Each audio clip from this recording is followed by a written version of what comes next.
You gotta think about it. Think about it. Hey guys and girls, hope you are well. This is a follow-up to the last video, which hopefully I would have uploaded by now. I'm going through my favourite games that I own for each of the systems that I own. So the last video covered, home consoles, like systems, where this is really focused on handheld. So yeah, you can watch them in either order, one, both, or neither at all. But yeah, cheers for tuning in. I'll rattle through these, hopefully a bit quicker than I did on the other one, just because I've got fewer to talk to.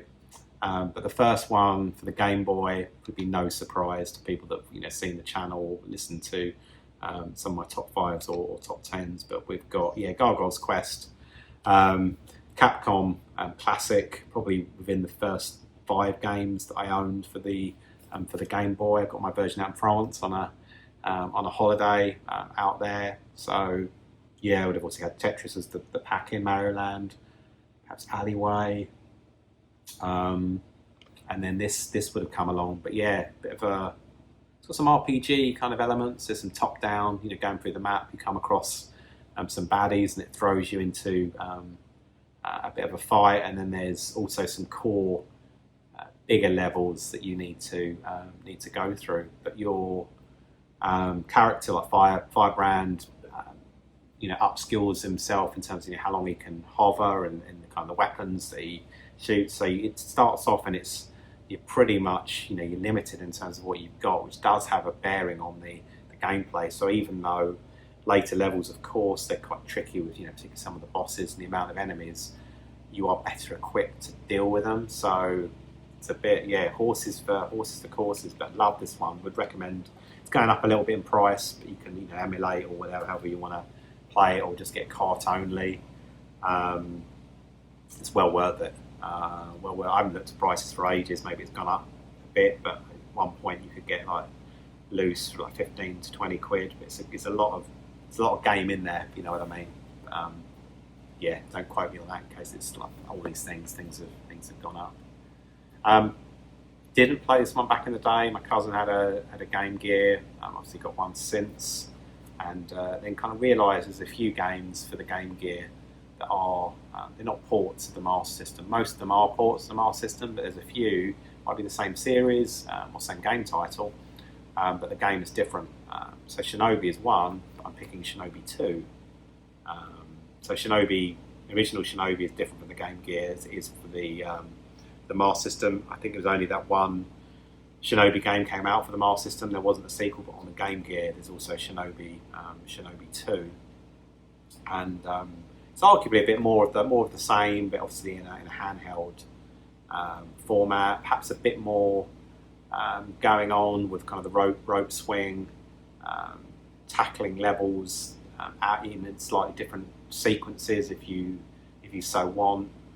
Rescuing other ninjas who then become playable characters, all with different traits. It's a good game. It really is a good game, and not silly mummy either. A lot of Game Gear games. I was watching, always watch his series, but Marathon Gaming, like Scott, and he picks stuff up. And everything's quite a good price, and yeah, this is no different. Even a loose one, be a few quid. So recommend that. This one, with an arcade classic. I don't have many games for this, and I bought the handheld or the system back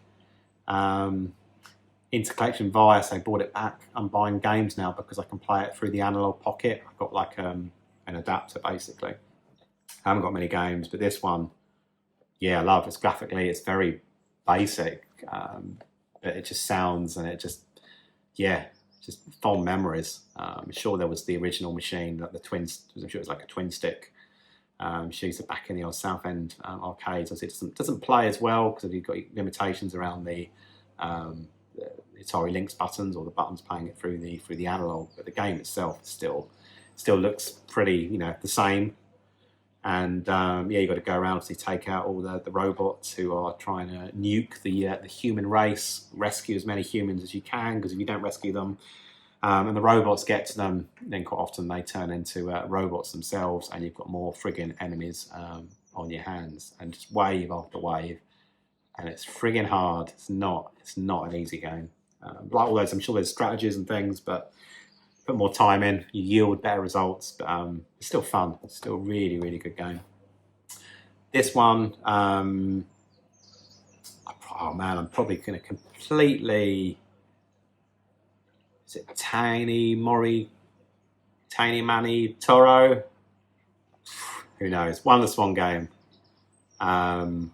Puzzle game. Again, I don't have very many at all. Won the Swan games. A bit limited in terms of what I could pick. So far, this one is absolutely frigging awesome. You play a very sad bird who is trying to water plants to make them grow, and there's almost like branches, I don't know, like branches or bamboo sticks. You have to kind of move them around to get the water flowing to the plants. Albeit when I looked at it, I think it's so sad. I don't know if one of his friends has migrated elsewhere and he's on his Todd, but the water is in fact his tears. So it's an emotional game, but as a puzzle game, yeah, it's a lot of fun. It really is a lot of fun. We'll see in that Tate mode as well. It's super cool. So yeah, one small game, one of 4 I think I own. Then how many we got? We've got 4 more. Looking at the washing machine's on. It's going to go off at any point. It's always random. It normally does to piss me off. I've got a grubby looking. If it's the case or the game, this needs a clean. Game Boy Color, obviously Game Boy, the Gargoyle's Quest. Game Boy Color, going for Wario Land 3. Yeah, it's a bit of platformer, but it's probably more of a puzzle game, to be honest. But there's a few, maybe a 4th one. The 3 is the one that always sticks out. You've got to go through, you've got to unlock this kind of treasure chests in order to open up paths. You can tackle the game in a different kind of order. There's a bit of backtracking if needs be, if you miss something, to pick something up, which then allows you to further progress the game. It's got like a mini game in there as well, like a bit of a cheesy little mini golf game in there. It's a lot of fun, and I'm sure, again, shoot me if I'm proven wrong, but I thought it was fairly accessible price for that one. Game Boy Advance. Again, yeah, I mean, this is really, I picked it for the pick up and play, because if you're talking about a game where you want to put some time into and enjoy, and you've got some hours to spend, then I would have picked one of the Metroid titles. But as a pick up and play, I'm going with Tony Hawk's Pro Skater 2. It just looks amazing. The amount of skating games I played before this, a lot on the Specky, and you just wanted something more than these games could give you because of the limitations of the hardware at the time. And it's just, I want something where I can do this and ollie around and do loads of cool tricks. And then this came out, and obviously on the GBA version, you haven't got the soundtracks. The music's quite cool, but you haven't got the soundtracks that you've got on the home systems. But you do get that playability. Is so much fun, just whizzing around, just doing freestyle stuff. It's great fun, really, really cool. A lot of time for that. We got DS and 3DS, and then we are finitoed. So for the DS, so really again, I got some like water damage. It wasn't from me. Genuinely, I bought this would have been like from eBay. But yeah, the case has seen better days. But yeah, for the DS, we're going with Dementium, The Ward. There is a sequel, which is pretty cool. But for this one, yeah, for me, I put far more time into this. I mean, to get like a DS game that's a 15 as well at the time was like, wow, that's pretty cool. And it came out 2008. But yeah, proper like survival horror. You start off, you just got like a little torch, I think a little stick. It's to play a bit before you get a weapon, before you get a gun. And it's, as you know, the landscape of a survival horror, it's all very, very dark. You're in like a hospital. You wake up, you don't know why you're there. Lights are flickering. Everything is going very, very wrong. And then, yes, there's some pretty horrific, monsters and nastiness in it. Makes good use of the stylus as well, obviously being touchscreen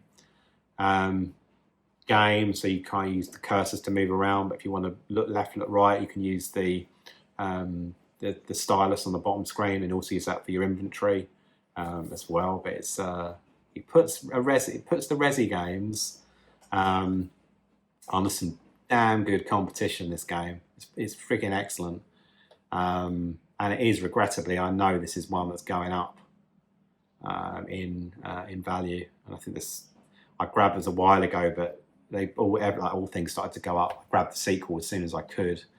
So I thought, geez, this is going to get like unaffordable. But yeah, I wouldn't say like crazy money compared to other systems, but for a handheld, I always wrongly or rightly treat them, and not being like majorly old, talking like the late noughties.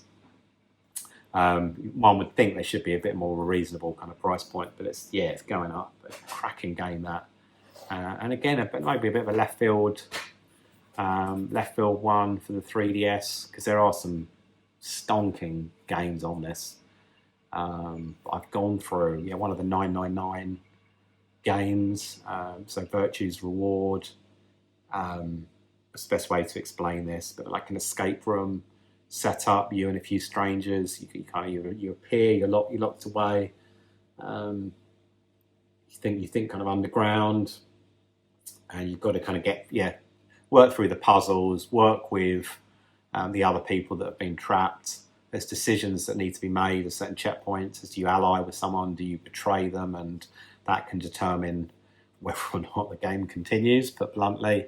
And also will determine the ending of the game. And there's multiple, don't quote me because I can't remember exactly how many, but we're probably talking about 20 different endings depending on that decision path that you take. But the story is awesome. Some fantastic like puzzles. And if you leave it a while between the play, it is almost like, maybe because my memory's shit as well, it's like playing it afresh. It's a lot of fun. But that's the one that I'll go with that one. If we're going on my holes, and quite often I'll whack that in my bag, and when the missus and the boy are asleep or doing their thing, and I want a bit of gaming time, then it's a good one to get stuck into. And that is it, my friends. So I hope you enjoyed it. Check out the other people's videos. They're far better than this one. Probably far better picks, selections as well.